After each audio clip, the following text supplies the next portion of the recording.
Hello, everybody, and welcome to the Afternoon Tune. I am your host, Josh, and with me is my two co-hosts. It's your boy, Chase. And it's your boy, Nick.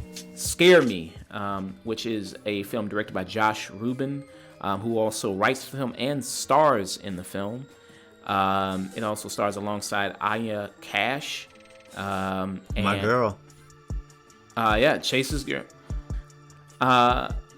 You also in the film have Chris Reed, who is also in Vampires versus the Bronx. He's also had a small part in that movie as well, and also has a small part in this film as well.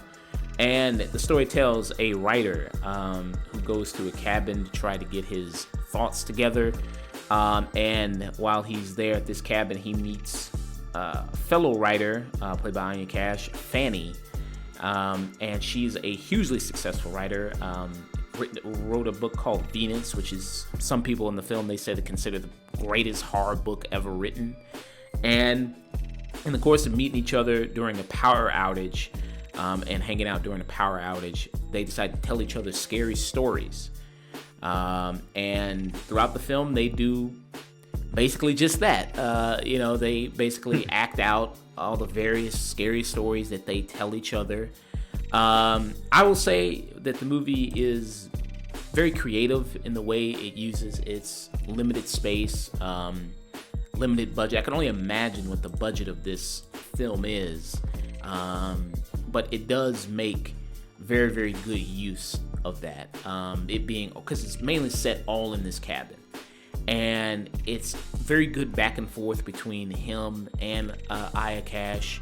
And when they do the scenes of them kind of acting out these stories, and when I say that, I mean, like, for instance, when they're telling each other the stories, when he brings up like a police car, he says like, oh, and this happens and this happens, and the police car comes, you actually hear sirens of a police car. You actually hear him get on the radio like he's actually like a police officer getting on his police radio. When he's telling the story of like about werewolves, it'll actually show like a werewolf hand as he's like climbing up the steps.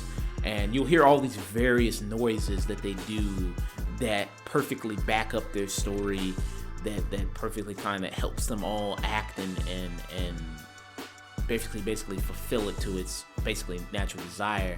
And I thought that was really good. I thought that was really well done. And I thought that was very, creative in the way they used that. In between telling the scary stories, there is, like these more personal moments, more character depth there, where they kind of more get to know each other, which is very good. I think they do a very good job at that. It's just that, also this film is, about an hour and 50 minutes. And it's a lot of them telling those stories throughout the whole film. And I was just like, wow, so y'all really just gonna do this throughout the whole thing? Okay. And I was, after the first, 20, 30 minutes of it, I was kind of like, okay, are you gonna do anything else? Which leads me into one of my criticisms. It's just that I think it would have maybe worked better maybe if it was like a 30-minute, 20-minute short maybe, that you would maybe see and you go like, oh, that's really cool, that's really nice. It being in a whole film, I'm just not too sure about.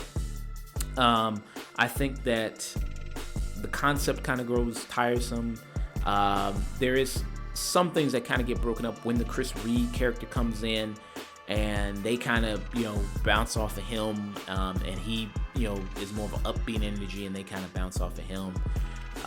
But I still think it didn't really need to be maybe that long. I think maybe like, because like how Vampire vs. the Bronx was only an hour and 26 minutes, I think maybe it should have been closer to something like that, hour and 30, maybe hour and 40, not, a whole hour and 50 minutes. What did you guys think about the film?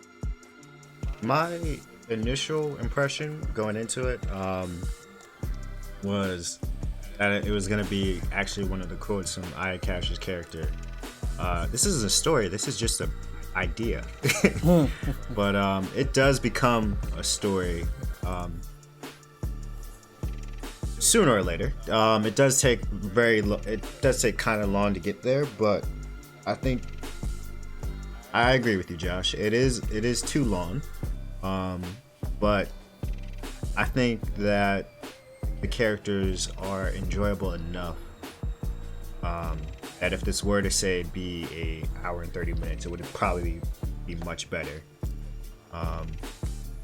Better off for it. But in terms of like what they do and what they say, I feel like the acting is phenomenal. Aya Cash is beautiful as ever, amazing. What's his name? Josh Ruben. Josh Ruben. He's the writer, Josh director Ruben of this. Yeah, he does a phenomenal job as well, in my opinion. And I think he did a great job constructing some of the stories because I felt like the stories reflected the writers as well. And to get onto that point, I think this does reflect him to some degree. There are moments where the story can be a tad bit self-indulgent, but I think it is self-aware enough to make fun of those moments. Especially towards the beginning, where I feel like if you've written anything or you had any aspirations to be in film or entertainment in general, you've had that one cab ride where the cab driver or the Uber, the Lyft, they're asking you, hey, what do you do? And you're like, I'm an aspiring writer, I'm an aspiring actor. And then they're like, oh, word? Have you been in anything I've seen, or have you been in anything I've read, or written anything I've read? I mean, I used to drive for Uber, and I cannot tell you how many rides I've had like that. Oh goodness. Were you the driver asking, or were you just being asked by your both your passengers? Let's say both. Oh, okay. Because I'm a writer myself, so I have gotten into that, and I have slipped up and said, yeah, I do write stuff. And then you get the obvious, like the driver's trying to pitch you the story, and you're like, listen, the story sucks, and if I did have the money, it still would suck.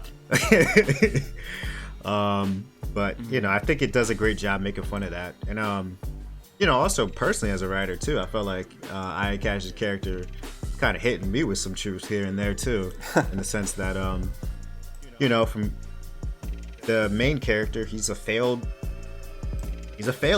He doesn't really actually try to do what he's doing, or what he says he's doing.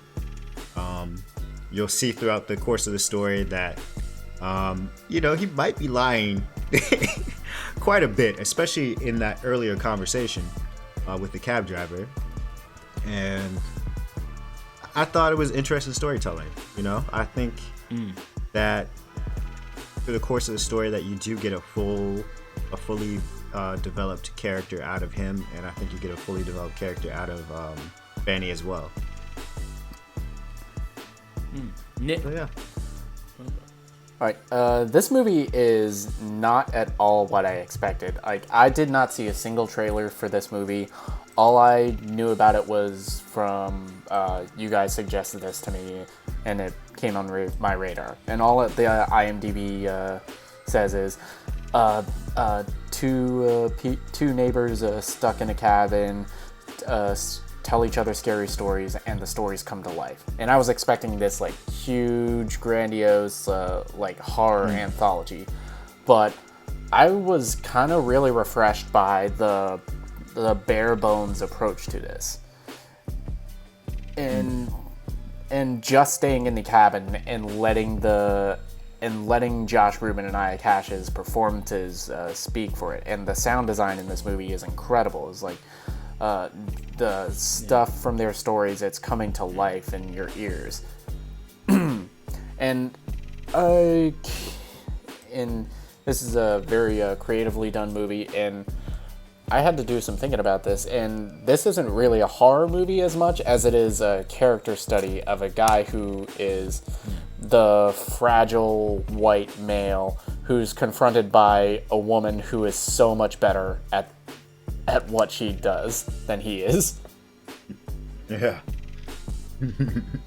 It's like embarrassing at certain scenes. There were moments that were genuinely uncomfortable, and you could see in Josh Ruben's performance that he is seconds away from snapping.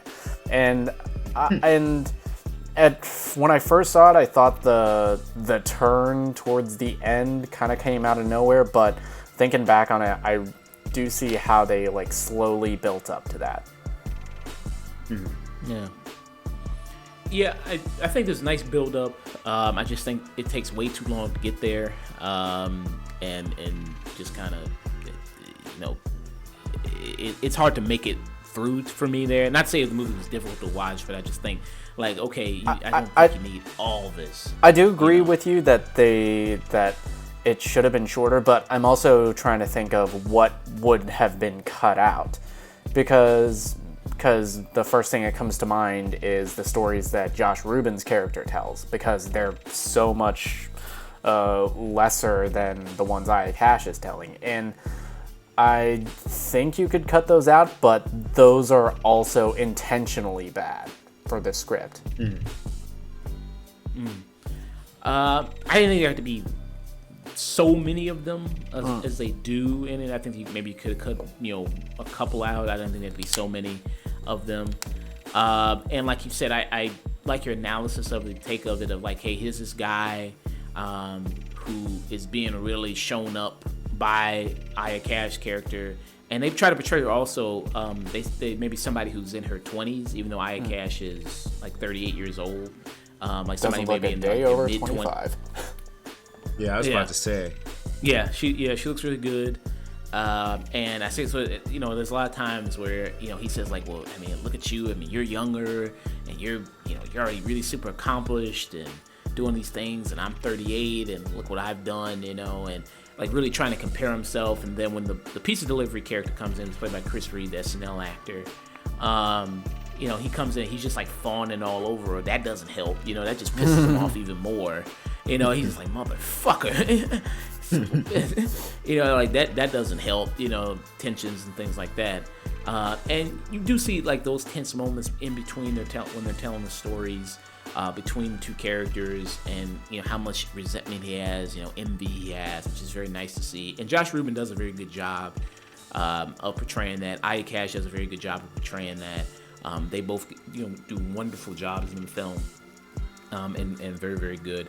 And Aya Cash, she's great at playing very kind of stone cold bitchy characters. She's great at that. I mean, she's definitely very great at that. Yep, she's very stone cold. She's very like snarky, but it also feels earned with her character.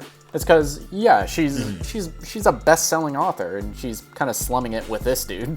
So yeah, of course she'd have a little bit of an ego. Yeah, and being that best-selling author as well, she's probably come across a lot of crazy fans. So, of course, when they first initially meet, she's gonna be a bitch about it, because she's just like, oh no, not another one. I hope he doesn't recognize me. I'm just trying to go for a walk. I don't know. Did you all ever see You're the Worst? Did you all ever see I just started watching it. I still have not watched a single episode of it. Yeah, because a lot of characters she plays, I hope she doesn't really get typecasted, because a lot of characters she plays is very similar to that character she does play in You're the Worst, which is where I first seen her from. And it's a very dark show. It's a lot of dark humor in it, and she kind of plays that same kind of snarky, very cold kind of character at times. And the show does explain particularly why she is that way in the show. But it reminds me a lot of like Kristen Witter, who she was like Jessica Jones for like a long time. That'd be the thing she would do in movies and TV shows, where she'd be like the best friend of the main character, and she would be the snarky best friend, the sarcastic, the sardonic best friend. That's kind of like a lot of what she did in her career. Kristen Witter did, which worked out very. Yeah. In my opinion, I think Aya Cash's delivery is charming, which is kind of what saves her. Even if she is to be typecasted, I feel like seeing her as Gretchen, seeing her in this, seeing her as Stormfront. There's still just enough nuances that she adds to each individual character to make them kind of stand out. We'll get more into Stormfront later, but there's a vast difference, in my opinion, between her asshole writer persona character and Stormfront. And you could definitely argue more so that she is kind of leaning on her Gretchen side of it, because she is kind of just that snarky, thinks she's better than everybody else kind of personality in this. But right. Through context of this movie, she's also has proof that I am in fact better than this. Yeah. Like you compare her to the main character, and it's like night and day. And her character actually is dishing out truths. It's like sometimes you just gotta do the work instead of bitching about why. Oh, woe is me. Why can't I have the thing she has? Yeah, I felt attacked. Attacked. So, what's your rating for it? I'd give it a 7. 7? And I'm giving it a 7 because I do think it is a little bit too long. And if it was maybe cut like maybe a story or two. No, I'd just say one story. If it just cut one story, it could probably have been an 8 or a 9. But I had a lot of fun with it. Both Ruben and Ayakash deliver amazing performances. Even though the pizza guy is the most unrealistic black man I've ever seen on screen, he is phenomenal. Everybody knows that a black man delivering pizza in the middle of the woods is just not realistic, and it's even less realistic for him to be curious enough to stay in the creepy cabin with white people.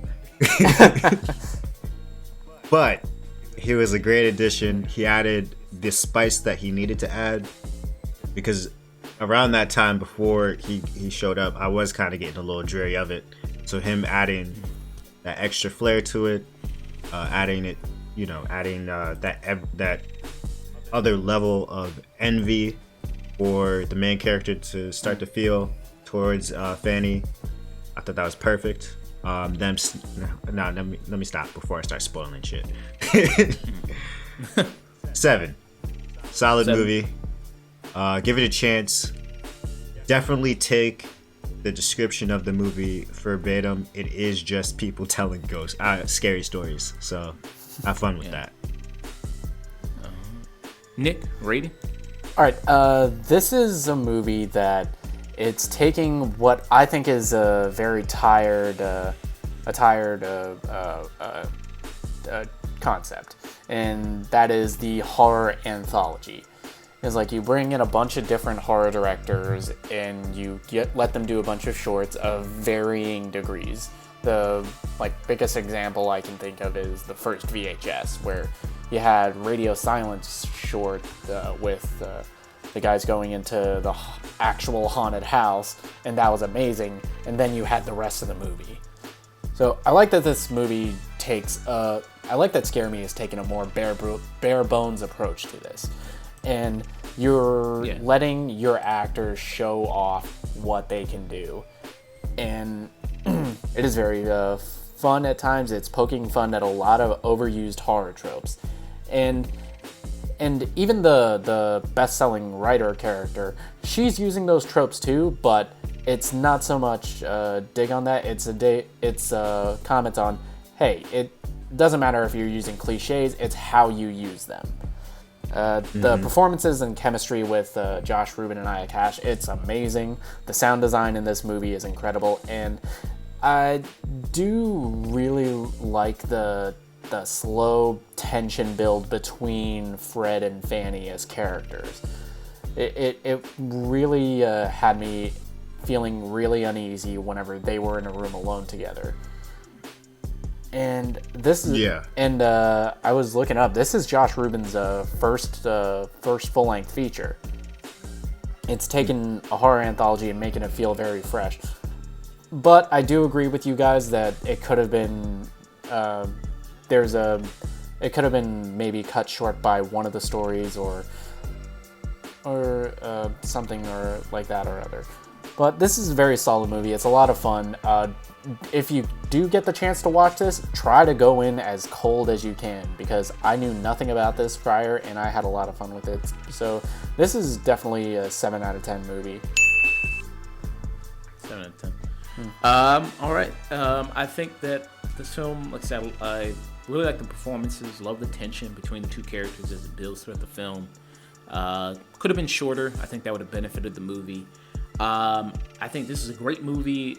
Like if they did a play of this, or if you did this like for acting students, like say like, hey, act out these scenes. I think it'd be great for something like that. Really, really test your abilities to kind of do that type of storytelling. Like if you're really, an actor, I think this would be very, very beneficial for you. I think that the way they tell the stories, like I said, the sound editing is very good, and the way they kind of use that creativity, the lighting, the way they use the sound, the way they use the performances from the actors themselves, what they're doing, because they even do different voices. They're really going all out with this. I never knew I needed to see Aya Cash play a Slovakian grandpa ever. Yeah. That accent was perfect. No. They really go all out. Go ahead, Chase. No. I don't even want to risk spoiling this movie. Oh, okay. Yeah. So I thought all of that was very well done and very nice. I like to see that creativity. And this, like I said, is a Shudder original for their streaming service. Yep. Support my girl. Yeah. I don't know if you want to get another whole other streaming service on top of probably all of the 3 or 4 you already have, but I still think it's just do what I did. Allegedly, get that 3-week trial, cancel a day of. Hey, no. I supported this movie legally. We don't fuck around. We don't fuck around when it comes to one of my wives. Yeah. I thought you were gonna say like accidentally watched the wrong movie thinking it was the right one. Well, I got that for a reason, because I was sinning by not supporting my girl. So if you do try to watch this illegally, allegedly, you might run into some movies that are not it. Let's just say that. But overall, I give it a strong 7. I agree with you all. It is very much a strong 7. To all you people out there listening to this, I hope you had a good time listening to this. You know what to do. You know what to do. Check us out. All the social medias. Twitter, Afternoon Tune, Facebook, The Afternoon Tune. If you want to check it, you can give us an email. Ask a question, theafternoontune@gmail.com. Chase, where they can find you? You can find me at Mr. Chase Mack. That's spelled Mr. M-R, Chase, C-H-A-Y-S-E, and then Mac, like Bernie Mac, M-A-C. At Instagram and Twitter. How about you, Nick? I think you already plugged my Instagram and my Twitter at Night and Day Nick. Yeah. Thanks a lot, everybody. Thanks for listening. All right. Yeah, and people, good people, always good to comment. Let us know what we did right. Let us know what we did wrong. Constructive criticism. Always subscribe, like, show that support, help us build us up, share us. You already know all that good stuff to do. And to all you people listening to this, I hope you all stay tuned.